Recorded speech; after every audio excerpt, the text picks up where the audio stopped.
Hello दोस्तों, स्वागत है आपका अपने YouTube चैनल ऑनलाइन सेंटर पे। तो प्यारे साथियों, जितने भी बच्चे 24 फरवरी को पेपर देने वाले यानी आज देख सकते हैं कक्षा 12वीं सामान्य हिंदी का जो पेपर है ये 302 HEL पेपर का कोड है। देख सकते हैं दोस्तों, मैं जितना बताऊं कितना फंसा है कितना आपने करके आया है, ठीक ना दोस्तों। इस पेपर को मैं पूरा सोल्यूशन बताऊंगा एंड आप लोग इस वीडियो को अच्छे से पूरा देखिएगा और वीडियो पसंद आए वीडियो को लाइक करना, चैनल पे नए चैनल को सब्सक्राइब कर लीजिएगा, ठीक ना। पेपर का सॉल्यूशन कराने जा रहे हैं, देख सकते हैं कितना पेपर आपने सही किया कितना क्वेश्चन गलत करके आया, ठीक ना।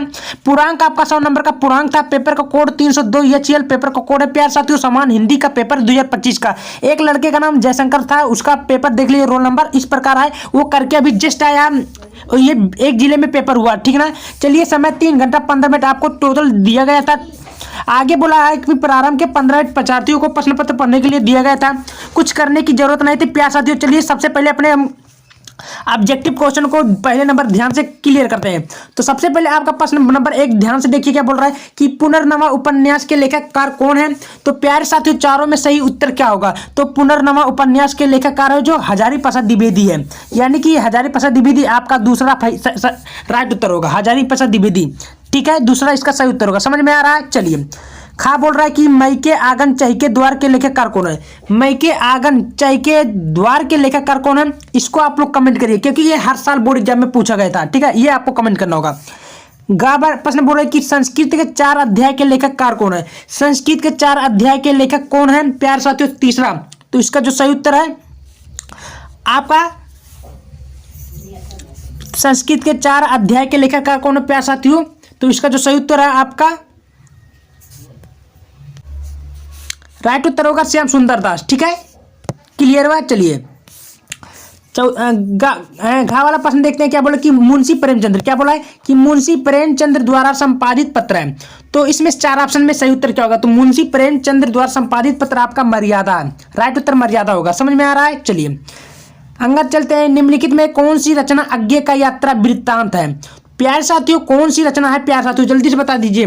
तो इसका जो सही उत्तर होगा एक बूंद सहसा होगा। क्या होगा, एक बूंद सहसा मछली उछली, यानी कि दूसरा आपका राइट उत्तर होगा, ठीक है। आगे क्वेश्चन बोला कि चिदंबरा कीर्ति किस रचना की है।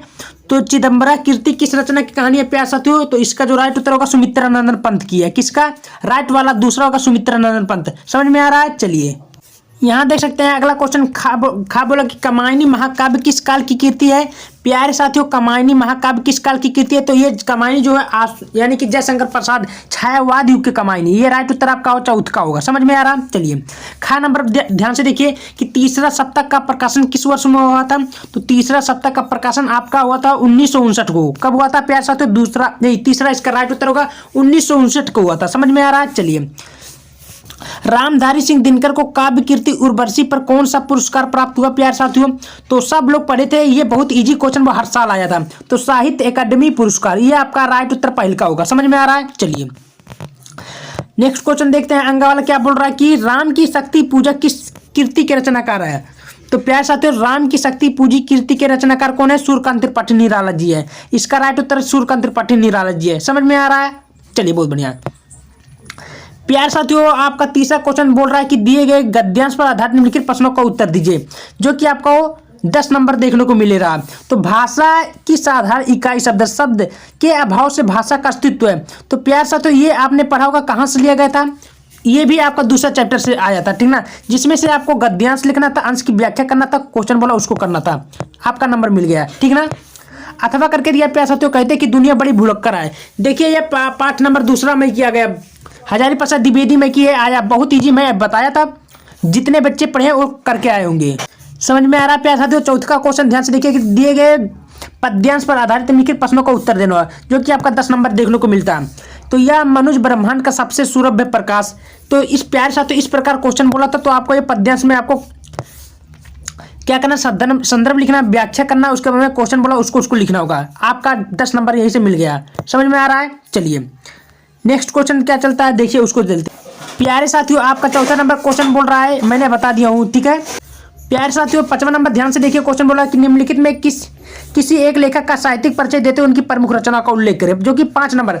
जो रचना मैंने बताया था सब फंस चुका प्यारे साथियों, हजारी प्रसाद द्विवेदी का आया है, वासुदेव शरण अग्रवाल का आया है, डॉक्टर APJ अब्दुल कलाम का। तीनों जीवन परिचय मैंने साहित्यिक परिचय, जीवन परिचय आसान तरीके से बता दिया, तीनों तीनों फंस चुका है, ठीक ना। आगे क्वेश्चन बोला कि निम्नलिखित में किसी एक कवि का साहित्यिक परिचय देते हुए उनकी प्रमुख रचनाओं का उल्लेख करें, जो कि आपका 5 नंबर देखने को मिल रहा है। तो महादेवी का वर्मा का आया, रामधर सिंह दिनकर भी आया, सच्चिदानंदन, हीरनंदन वासलज्ञ, यानी कि तीनों रचना भी फंस चुका है। प्यारे साथियों 60% तक मैं क्वेश्चन बताया था, 60% तक कुल क्वेश्चन फंसा। अगला बोल रहा है कि पंचलाइट अथवा लाठी कहानी का उद्देश्य का सारांश लिखे, जो कि आपको 80 शब्दों से कम नहीं लिखना था, आपका 5 नंबर मिल गया। अब उसको नहीं आता तो नीचे करके अथवा दिया, बहादुर कहानी का सारांश अपने शब्दों में लिखना था, कोई एक लिखना था, ठीक ना। 7वां क्वेश्चन बोला कि स्वपठित खंडकाव्य के आधार पर किसी एक खंडकाव्य प्रश्न का उत्तर दीजिए, जो कि आपका 5 नंबर देखने को मिलेगा। तो सबसे पहले क्या करना था, सरवण कुमार का मैंने जिला वाइज होता है, जैसे जिस जिले में आप हो उसी जिले के वाइज अपना करना होगा। सरवण कुमार का दिया है, रश्मि रथी का दिया था, मुक्ति यज्ञ का दिया था, मतलब इस प्रकार आपको देखने को मिलेगा। त्यागपति का दिया था, आलोकवृत का दिया था, सत की जीत दिया था, मतलब आपको अपने वाइज करना था। समझ में आ रहा है? इसको करेंगे तो आपका कितना नंबर, 5 नंबर यहाँ पर देखने को मिल जाएगा। अब आपका 8वां नंबर ध्यान से देखिए, क्या बोला, खंड खा है, जो कि आपको 7 नंबर देखने को मिलता है। तो दिए गए संस्कृत, क्या बोला, ध्यान से देखिए कि दिए गए गद्यांशों में किसी एक का संदर्भ आपको हिंदी में अनुवाद करना था, ठीक है। तो याज्ञवल्क्य, मैत्री, मुएच, मैत्री, ये प्यार साथियों आपका उस पाठ में दिया गया जो मैं एक बार आपको गद्यांश कराया था, बहुत ही सरल तरीके से है, ठीक है। इसको आपको क्या करना था, हिंदी में अनुवाद करना था, ठीक है। चलिए अथवा करके दिया था, उसको नहीं आता तो नीचे वाले भी कर सकते हैं, हिंदी संस्कृत भाषा में अश्व समानम अधिकारम आसीत, इस प्रकार आपको इसका हिंदी अनुवाद करना था, ठीक है, जो कि आपको 7 नंबर देखने को मिलेगा। खा वाला क्या बोला है कि देखिए दिए गए पद्यांश में किसी एक का संदर्भ हिंदी में अनुवाद करो, जो कि 7 नंबर आपको देखने को मिलेगा।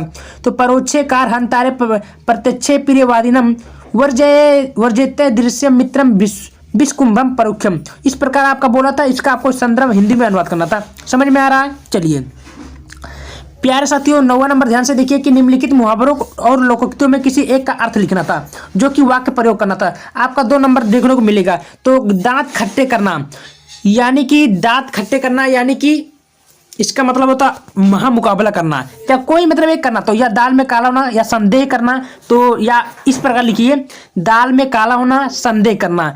तो जो पति है अपने वाइफ पर क्या करता है, संदेह करता है, दाल में कुछ काला है ना, कोई भी बनाकर लिख सकते हैं अपने मन से। 10वां नंबर क्वेश्चन बोला कि अपठित खंड गद्यांश पर आधारित निम्नलिखित प्रश्नों को उत्तर दीजिए। ये अपठित गद्यांश है जिसमें से आपका क्वेश्चन याद देखिए, इसको पढ़ना था, उसके बाद में क्वेश्चन नीचे बोला है, जैसे बोला कि सज्जन या महात्माओं का आचरण कैसा होता है, तो यहाँ से आप लोग पढ़ेंगे तो इसमें से आपको क्वेश्चन को ढूंढ कर लिखना होगा, जो कि आपको 2 6 नंबर आपको देखने को मिलेगा। समझ में आ रहा है प्यारे साथियों? आपका नेक्स्ट क्वेश्चन खा क्या बोल रहा है कि घा वाला कि निम्नलिखित में किन्हीं 2 वाक्यों को शुद्ध करके लिखना होगा। तो देखिए इसमें आपको क्या करना, 2 नंबर का आपका मिलेगा, इसमें आपको शुद्ध करना था। क्या करना था, शुद्ध। कैसे शुद्ध करना था, देखिए जैसे मैं सकुशल पूर्वक हूँ, 5 रेलवे के कर्मचारी पकड़े गए, उसका प्राण निकलने वाला है, आप प्रातःकाल के समय से आइए, यानी कि इसमें सही करना था। तो वह सकुशल है, वह सकुशल है, यानी कि वह आदमी सकुशल है, कोई बनाकर आप लिख सकते हैं यार। रेलवे पर 5 कर्मचारी पकड़े गए, इस प्रकार, या रेलवे स्टेशन पे 5 कर्मचारी पकड़े गए, ठीक है, उसका पालन करने वाला, मतलब कोई 1 2 करना था आपका, जो कि 2 नंबर मिल गया। 12वां नंबर क्वेश्चन बोल रहा है कि वीर अथवा करुण रस का अस्थायी भाव लिखकर, देखिए भाई प्यारे साथियों मैं बार बार बताया था वीर रस करुण रस का परिभाषा, जो कि आपका फंस चुका है। उपमा अथवा रूपक अलंकार का परिभाषा लक्षण सहित बोला था, जो कि आपको मिल गया। चौपाई अथवा कुंडलीय छंद का परिभाषा बोला था, आपने दे दिया। 6 नंबर आपका यहीं से मिल गया, ठीक है, बहुत ही आसान से क्वेश्चन आया था। 13वां देखिए कि बैंक में खाता खोलने के लिए बैंक प्रबंधक को प्रार्थना पत्र लिखना था, जो कि आपका 6 नंबर देखने को मिलेगा, ठीक है ना। कुछ करने बहुत इजी पेपर आया था प्यारे साथियों। अथवा करके दिया है, उसको नहीं आता तो नीचे वाला कर सकते हैं। क्या बोला, अपने मोहल्ले की नालियों की समुचित सफाई के लिए नगर पालिका के अध्यक्ष को प्रार्थना पत्र लिखना था, ठीक ना, जो कि आपको 9 नंबर मिल गया। तो क्या कहा था, देखिए उसका 14वां प्रश्न बोला कि निम्नलिखित विषयों में किसी एक विषय पर अपनी भाषा शैली निबंध लिखिए, जो कि 9 नंबर मिलेगा। तो मेरे प्रिय खेल था, नई शिक्षा नीति की विशेषता था, आतंकवाद की समस्या समाधान, विद्यालय में पुरस्कार का महत्व, किसी पर आपको लिखना था, जो कि आपको 9 नंबर यहाँ पर देखने को मिलेगा, ठीक ना। चलिए नेक्स्ट क्वेश्चन मेरा क्या बोला था, ध्यान से थोड़ा देख लीजिएगा। 11वां नंबर देखिए कि निम्नलिखित में शब्द युग्म को सही अर्थ चयन करके लिखिए। तो परुष पुरुष, अरे प्यारे साथियों क्या बोला था, तो परुष परुष का अर्थ आपने क्या लगा ये भी आपको कमेंट करना ना, बहुत ही सरल है, ठीक है। एक होता है आदमी, एक होता है कठोर, ये आपका राइट उत्तर होगा, मैं बता देता हूँ। तरंग तुरंग का अर्थ क्या होता है, तरंग तुरंग, तो प्यारे साथियों ये आपने पढ़ा होगा, ये आपको खुद बताना होगा। अगला देखिए, निम्नलिखित शब्दों में किसी एक शब्द का दो अर्थ लिखिए। तो प्यारे साथियों देखिए, अनंत, अनंत माने जिसका अंत ना हो, एक होता अनगिनत है, इसका लिख सकते हैं, आपका 2 नंबर मिल गया, ठीक ना। देखिए घा वाला क्या बोला था, उसको भी हम लोग ध्यान से देख लेते हैं। क्या बोला था कि निम्नलिखित वाक्यांशों में किसी एक शब्द का सही करके लिखना होगा। जिसका पास कुछ ना हो तो उसको क्या बोलते हैं, जिसके पास कुछ ना हो क्या बोलते हैं, जल्दी से बताइए। तो एक प्रकार का होता गरीब, जिसके पास कुछ नहीं होता गरीब होता है। जो कहा ना जैसे कि उसको क्या बोलते हैं, ना कहने योग्य कि अकथनीय, तो इसका सही उत्तर है अकथनीय, सा वाला राइट उत्तर होगा। तो प्यारे साथियों जितना मैं पेपर बताया देख सकते हैं कौन कौन क्वेश्चन फंसा है, आप भी बताइए कितना आपने सही किया। वीडियो पसंद है वीडियो को लाइक करना, चैनल पे नए चैनल को सब्सक्राइब लीजिए।